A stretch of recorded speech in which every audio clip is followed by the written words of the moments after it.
Hai semua, aku Kakak. Hari ini aku akan mengajak kalian mengenal macam-macam kendaraan berat. Ayo, kita pergi. Kita sudah sampai. Ayo kita cari mereka. Itu tidak terlihat dengan jelas. Apakah kalian tahu itu kendaraan apa? Ya, benar sekali. Ini adalah Rottweiler.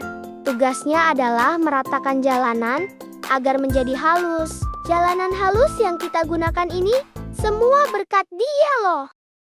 Subscribe kalau kalian ingin tahu kendaraan berat lainnya.